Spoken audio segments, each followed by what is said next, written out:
हिरण का बच्चा बड़ा हो गया, भरत जी बुढ़े हो गए, शरीर छूटने लगा। जैसे आपने भी पुरंजन की कथा सुनी ना, उसको भी मरते समय पत्नी की याद आ रही थी, तभी अगले स्त्री बना गई जन्म में। तो आज भरत जी को भी जब शरीर वृद्ध हो गया तो मृत्यु के समय में उस हिरण के बच्चे की ही याद आ रही। और भागवत जी में तो ये वर्णन आता कि हिरण के बच्चे को याद करके ही उनका शरीरांत हो गया और अगले जन्म में वही भरत जी हिरण बन गए। ये है गति।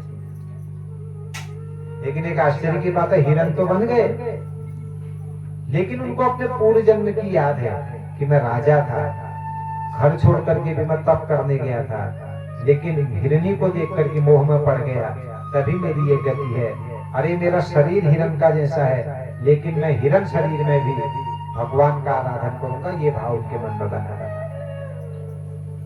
कर्मों के अनुसार शरीर मिलता है। कई बार आपने देखा होगा कि जो सामान्य श्वान होते हैं, कुत्ता जिसको आप कहते हैं, बड़ी बड़ी महंगी गाड़ी में घूमते हैं, बड़ी सेवा होती है घर में उनकी। उनने कोई कर्म गलत किया तो कुत्ता की योनि प्राप्त हो गई, लेकिन अच्छे कर्म या कुछ रहा होगा कि पूरी सुविधाएं उनको प्राप्त होती। और अच्छे अच्छे लोग हैं, उनको भोजन नहीं मिल रहा है। अच्छे कर्म रहे, मानव शरीर मिल गया, लेकिन कहीं धोखेबाजी की होगी तो आज खाने को अन्न भी नहीं मिलता है। तो ये हिरण का रूप मिल गया है। संयोग की बात है, हिरण के रूप में भी जो लंबा जीवन जिया और फिर वहां भी मृत्यु हो गई। तीसरा जन्म भरत जी का किसी ब्राह्मण के घर में हुआ, पुत्र रूप। तीसरे जन्म में भी इनको अपना पहले 2 जन्मों की कथा याद है और बड़े प्रेम के साथ ये भगवत का जन्म लिया। संयोग की बात है, छोटे से बच्चे थे, अभी माता पिता मर गए। बड़े बेटे थे, परिवार की देखरेख इनने करनी थी,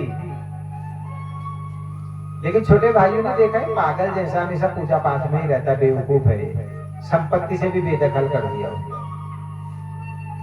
घर से भी निकाल दिया भाइयों ने। भाई भी बड़े चतुर होते हैं, जो खूब तेज तर्रार होता है उसके परिवार में बड़ी कदर रहती है, जो सीधा झूठा या सबका लिए करता है तो लोग उसको बेवकूफ भी बनाते हैं। ये सब जगह का नियम है। इनने देखा कि भरत का तो जो है ऐसी लग रहा है, सब संपत्ति अपने नाम कर ली, उसको घर से निकाल। और संयोग की बात है कि आज भरत जी घर छोड़ करके जंगल की ओर चले गए। उनको किसी चीज की आवश्यकता है भी नहीं, वो इतने ज्ञानी है। जंगल में गए। अब ये कथा बिल्कुल जो मैं अभी आपसे कुछ मानसिक इस पर चर्चा कर रहा था, ये मेरा विषय नहीं है, मैं किसी से ऐसा करो या ना करो करने का अधिकारी नहीं हूँ, लेकिन मैं ग्रंथ की बात बता रहा हूँ, भागवत की कथा बता रहा हूँ, तो भागवत के ग्रंथ से बाहर नहीं जाऊंगा, क्योंकि मेरे पर कोई भी प्रश्न चिन्ह करे तो मैं बता दूंगा भाई भागवत का आला फला स्कंद का आला फला पढ़ने में पढ़ लीजिए। आप लोग भी पढ़ लेना, श्रीमद् भागवत का 5वां स्कंद 9वां अध्याय, इसमें पूरा वर्णन मिल जाएगा। तो ये भरत जी जो जंगल चले गए, यहाँ से कथा बदल रही है, ध्यान से सुनिए। जंगल में जब चले गए फिर ध्यान के साथ रह रहे हैं, कोई दिक्कत नहीं। और एक दिन एक जगह पर बैठे ऐसी छाया में, और इसी समय एक राजा भी उस जंगल में आ जाए, सिंधु देश का राजा।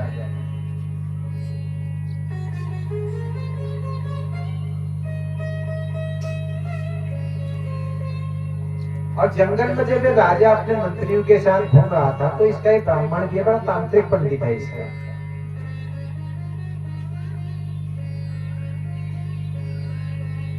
तो ये जो चोरों का सरदार है, जंगल में गिरोह रहता है, इसने अपने पंडित जी से पूछा कि आप ये बताओ कि सिद्धि प्राप्ति के लिए क्या करना चाहिए कि मैं पूरे इस क्षेत्र का स्वामी बन जाऊं, ऐसा कोई अनुष्ठान आप मुझे बताइए। तो जो उसका वो सलाहकार पंडित रहा होगा उसने कहा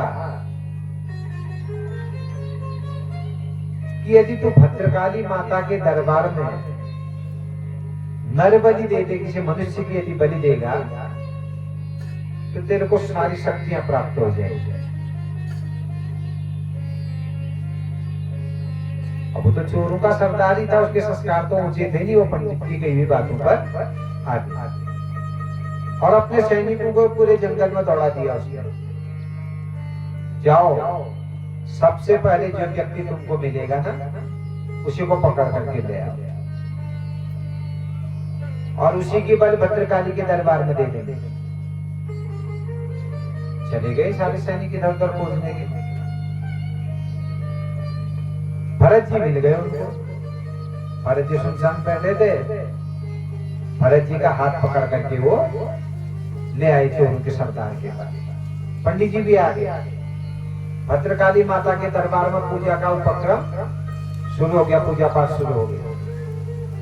वही होता है ना, बकरी जब काटने की तैयारी करते, मुझे बड़ा आश्चर्य होता है। मैं देखता हूँ, मैं भी तो आप ही के बीच का हूँ।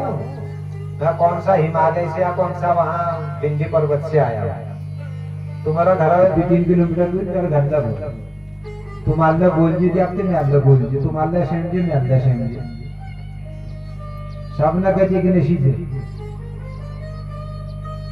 तो मैं गांव में देखता हूँ, मैं तो कोशिश करता हूँ, मैंने आज तक नहीं किया ऐसा, मेरे परिवार में भी नहीं चलता है बलि पूजा। जब से मैं संस्कृत जगत में जुड़ा सन 1995 में, तब से हमारे परिवार में और गांव में भी नहीं हो रहा। भगवान की एक ऐसी कृपा रही, हमारे गांव में गोलू मंदिर में करते थे लोग ऐसा, लेकिन सन 97 के बाद कभी भी पता नहीं क्या रहा ऐसा, जबकि हमने कोई प्रयास ऐसा नहीं किया, लेकिन वो स्वतः ही लोगों ने बलि बंद कर दी। और लोग बाहर से भी आ रहे, कोई सत्यनारायण की कथा कर रहा है, कोई सुंदरकांड कर देता है, कोई भंडारा कर देता है, ऐसे पूजा कर रहा है। लेकिन कई बार मैं लोगों को देखता हूँ, वो क्या करते हैं कि बकरी को ले जाते हैं, उस दिन बाबरा गांव में मावला डाल दिया और भी पंडित जी पानी का छींटा भी करवाते हैं शायद। अरे हम खाना करते कोई पानी छींटो पर रही जानी भाई, और वो बकरी शरीर हिला दी तो उन्हें नहीं, भगवान का आदेश हो गया, बरी गया बस। फिर कुछ वो जो तलवार होती है उसमें भी अच्छे पिठिया लगा करके छिपा करके ले जाते हैं लोग, और उसके बकरी के आगे कोई रोटी का टुकड़ा भी डाल देते हैं और उसको छिप करके मार देते। क्या मनुष्य होते, सांप का मारो ना अजगर को, बाघ का मारो, शेर का मारो ना, बापर का मारा जब की ताकत है ना। ये सब हमारी कमजोरी है सज्जनों। तो यहाँ भी यही हुआ है। भद्रकाली के दरबार में भरत जी को पकड़ के ले गए, क्योंकि अब नरबली देनी है, और भरत जी को कोई चिंता